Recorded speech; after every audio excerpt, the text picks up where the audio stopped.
نبی پاک صلی الله علیه وسلم فرمایي چې څوک غواړي چې د ما عمر هم زیات شي، څوک غواړي چې زما رزق هم زیات شي، نبی پاک صلی الله علیه وسلم فرمایي رشتہ داری د جوړ وساتي، رشتہ داری ماتول نه دی پکار، او دا ګارنټي ده د نبی پاک د حدیث مبارک نه، چا چې رشتہ ماته کا رزق به ماتیږي، چا چې رشتہ ماته کړه عمر کې به بسکونی ضرور راځي.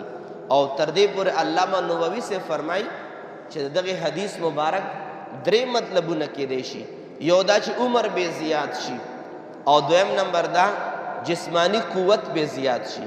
بیماری ولې راځي؟ رشتہ دارانو سره تعلق ختم دی. نبی پاک مبارک د حدیث مبارک دویمه معنی دا لیکلې ده چې څوک رشتہ دارانو سره جوړ ساتي جسمانی قوت به زیات وي، بدنی قوت به زیات وي، امراض و بیماریان به کم راځي. او دریم نمبر مفسرین فرمایي چې عمر بیم زیات وي، جسمانی قوت بیم زیات وي. او دریم نمبر د حدیث د دغه الفاظو او ينسأ له فی اثره چې د په اثر کې به زیادت راشي، طوالت په پکې راشي. مقصد دا چې دغه انسان پس د مرګ نه هم په خوب باندې یادېږي، پس د مرګ نه هم په خوب باندې یادېږي. او علامه نووي رحمت الله علیه بیا د دغه حدیث مبارک لږ وضاحت فرمایلی چې دا عمر څنګه زیاتېږي.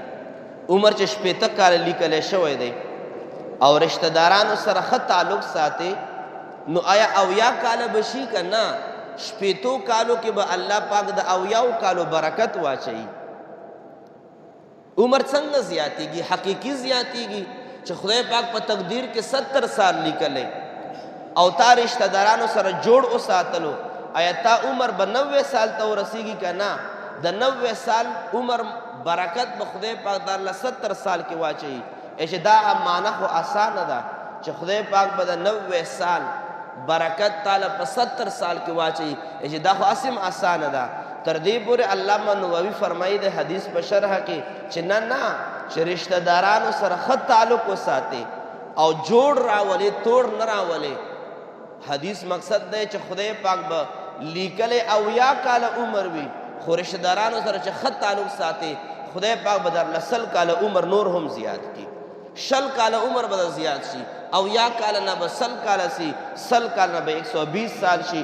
نبی پاک صلی الله علیه وسلم د فرمان مقصد دا دی چې د انسان په عمر په تعداد کې هم فرق راځي چې کله انسان. نو غرض مداو چې نبی پاک صلی الله علیه وسلم ارشاد فرمایي چې انسان رشتہ داري کې او پر رشتہ داري په جوړ کې انسان رزق هم زیاتېږي.